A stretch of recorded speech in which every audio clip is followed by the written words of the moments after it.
O parlamento da Hungria aprovou hoje a entrada da Suécia na OTAN, a Organização do Tratado do Atlântico Norte. A votação no país governado por Viktor Orbán era o último entrave para a expansão da aliança militar ocidental diante da guerra entre Rússia e Ucrânia. A adesão foi aprovada pelo parlamento húngaro em Budapeste por 188 votos a favor, 6 votos contrários e nenhuma abstenção.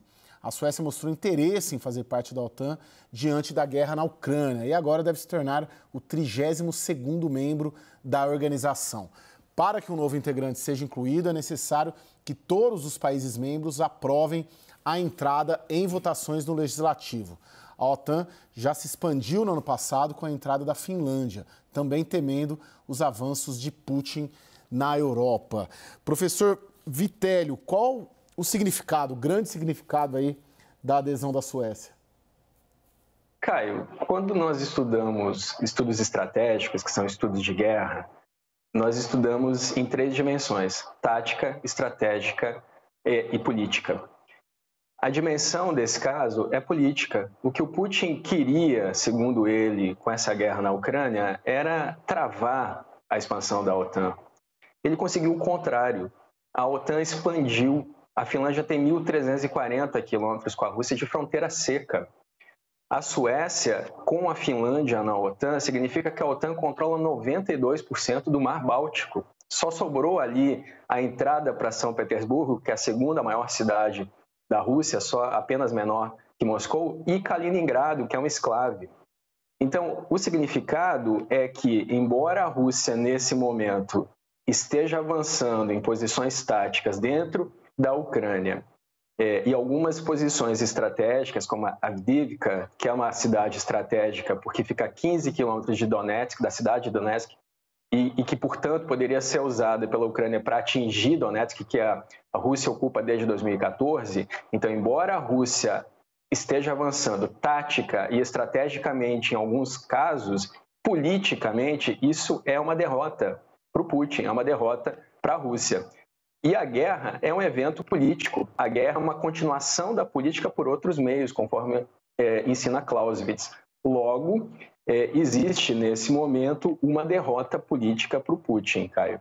Agora, Lorival, quais as chances de uma OTAN ampliada ajudar de fato a Ucrânia a vencer a guerra no momento em que a Rússia está vencendo o jogo? Bem, a Europa aprovou agora um pacote de 50 bilhões de dólares, né, para manter esse esforço. A Europa aumentou bastante, está conseguindo agora se aproximar da meta de fabricar entre 1,5 milhão e 2 milhões de unidades de munição e para poder ajudar a Ucrânia. A República Tcheca e a Dinamarca são 2 países que decidiram entregar toda a sua munição de artilharia para a Ucrânia. Então, não é exatamente a OTAN, mas são membros da OTAN, né, que estão realizando esse esforço e estão mais mobilizados agora do que antes, porque sentem que não poderão contar, provavelmente, com os Estados Unidos. Não estão podendo contar com os Estados Unidos neste momento, porque uma minoria trumpista no Congresso está bloqueando a aprovação da ajuda de 60 bilhões de dólares para a Ucrânia. E no futuro, caso Donald Trump se eleja, né, e que ele, como presidente e agora como pré-candidato, ele tem dado demonstração de que não está comprometido, né, com aquilo que os Estados Unidos têm de firmado com a Europa no âmbito da defesa mútua, né, no âmbito da OTAN.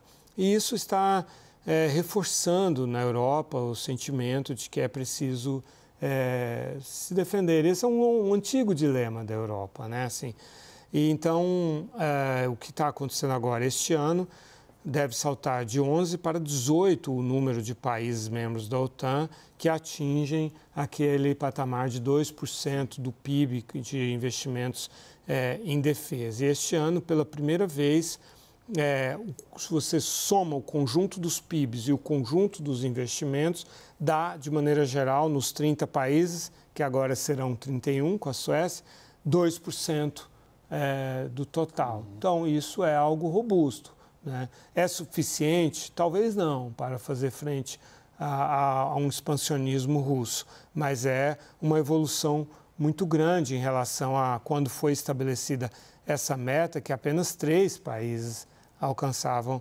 essa meta. Então, o Trump, com essas declarações, com essas posições, acabam criando na Europa um sentido de urgência para se defender da Rússia que não havia antes. Professor, esse é o legado, um dos legados da guerra da Ucrânia, esse aumento do poderio, né, militar da Europa, não? Eu vou fazer vou complementar a ideia do Lorival, porque a Suécia, em 2020, ela investia 1% do PIB em defesa, atualmente investe 1,3%, nesse ano ela chega a 2%, ou seja, com o ingresso da Suécia já seriam 19, Lorival, dos 32. A Suécia é o 32º, o 31º foi a Finlândia a ingressar na OTAN. Mas quanto ao legado, é exatamente isso. Nós estamos vivendo no momento de maior despesa militar desde 1945. Ou seja, nós estamos batendo recorde de despesas militares no mundo. São 2,2 trilhões de dólares. Muito disso é por conta dos gastos da OTAN, que nesse momento olha para a Rússia como uma ameaça existencial.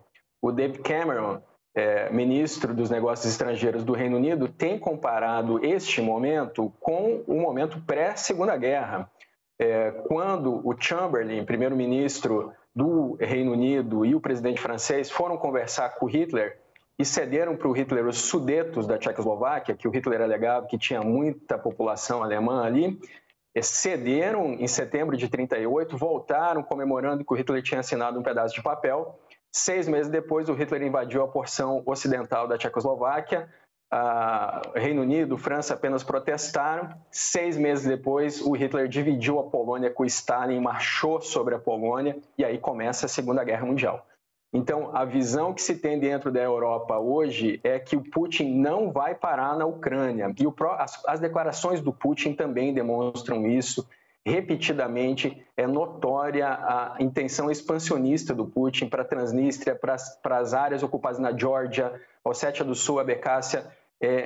Existe uma divulgação da Alemanha de que a Rússia poderia estar fazendo planos para ultrapassar o corredor de Suwałki, que fica ali na divisa da Lituânia com a Polônia, em 2025, ligando Belarus a Kaliningrado. Isso seria, então, um ataque direto a território da OTAN. E aí, só para finalizar, Caio, o presidente francês, o Macron, chegou a aventar hoje enviar tropas para ajudar a Ucrânia. Ele disse que está fazendo uma ambiguidade estratégica, ele não entrou em detalhes, mas o ponto é esse: a Europa vê a Rússia nesse momento como uma ameaça existencial e se compara o que o Putin está fazendo com os movimentos do Hitler no pré-Segunda Guerra, Caio. Lorival, bem brevemente, nosso tempo está acabando, por que todo esse empoderamento militar da Europa até agora não foi suficiente para barrar a Rússia? Porque a Europa não está lutando diretamente dentro da Ucrânia. Esse é o primeiro ponto. Ela está ajudando com armamentos, e os Estados Unidos também, mas não estão fornecendo todos os armamentos dos quais a Ucrânia precisa. A Rússia tem soberania aérea, né? A Ucrânia precisa de caças sofisticados para fazer frente aos sofisticados caças russos, precisa de muito mais munição, e existe uma questão também que a Europa e a OTAN não podem resolver, que é homens, né? A Rússia tem muito mais reservatório, né, de homens e mais disposição para empregá-los e também para empregar estrangeiros e pagá-los para ir, indianos, nepaleses, gente da Ásia Central, do que a Ucrânia, que é um país pequeno. Então, tudo isso dificulta, mas não impossibilita uma vitória ucraniana.